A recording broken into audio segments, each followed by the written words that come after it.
Hi everybody, Sensei Matt here, and I want to give you a lesson on some more details on your bow work. This is especially for intermediate and advanced students. I'm just going to adjust this for a second there. There we go.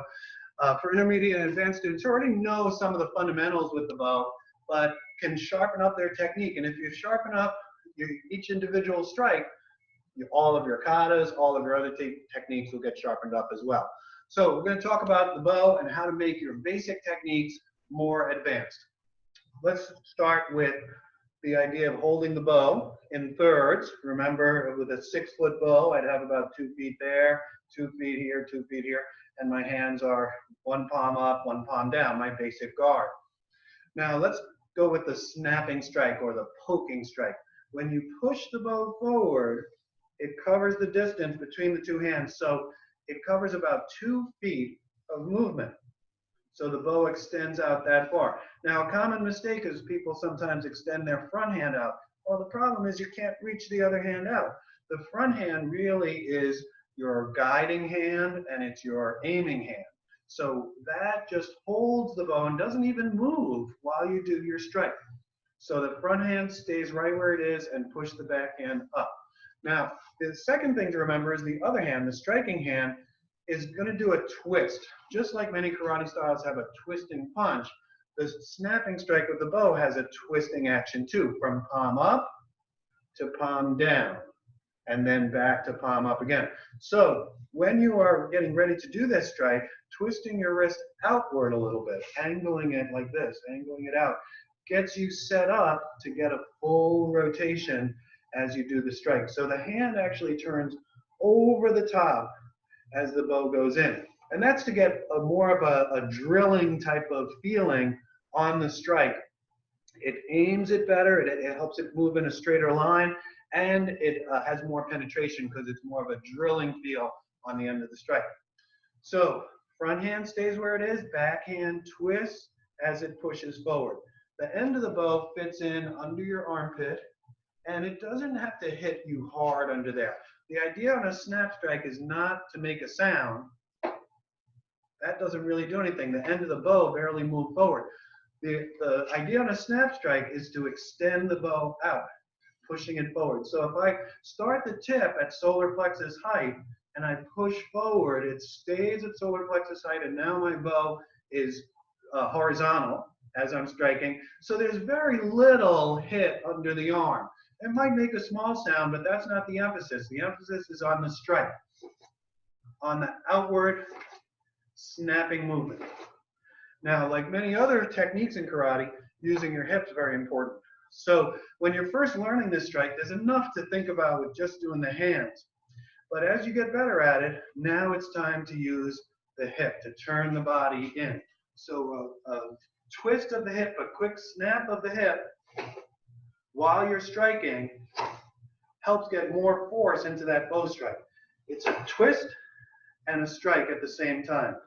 The hand comes back to the belt after the strike, and it's ready for the next strike. And again, don't emphasize the upward movement, emphasize the outward movement. That's more important. So that's the snapping strike or the poking strike, if you want to call it that. The next move I want to talk about is the downward strike. Overhead, aiming on the head. So striking down usually starts with lifting your arm up and then aiming underneath. And in Isshin-Ryu, we tend to finish the bow under the arm on the inside, between your arm and your body. Raising it up and striking down. Now at first that motion is very basic, but we do want to make sure that the palm is pushing down on the bow. Don't let your palm be turned up, because if you hit something, you'll likely lose your grip. But if your palm's on top, you'll have more force, more strength, more solidity to push down on the strike. So when you wind up the bow, you're pointing the other end of the bow forward. That actually could be a strike in itself, but we're going to emphasize the downward strike from there. Now, the hand movement, there's also a little twist in the hand, in the wrist. When we first learn it, we don't even think about that. We just raise up and push down. But as you get more advanced, you want to cup your wrist. this way, and then turn it over at the last second. It helps it to be more of a snapping type of move so that you can get more speed and more strength at the end of the strike. Wrist cocked in, bent in like that, and then down from there. Now, you might also see that the bow is moving under the arm. And again, the emphasis shouldn't be to smack your body as hard as you can. The emphasis is on the strike and the focus of the strike. So it really shouldn't matter whether it comes under the arm or if I focus the strike and put my hand towards my belt, towards the middle, or under my shoulder. It barely touches underneath there. That just acts as a backstop if you need it so that the bow doesn't go too far. But the emphasis should be the focus of the strike and not hitting your body.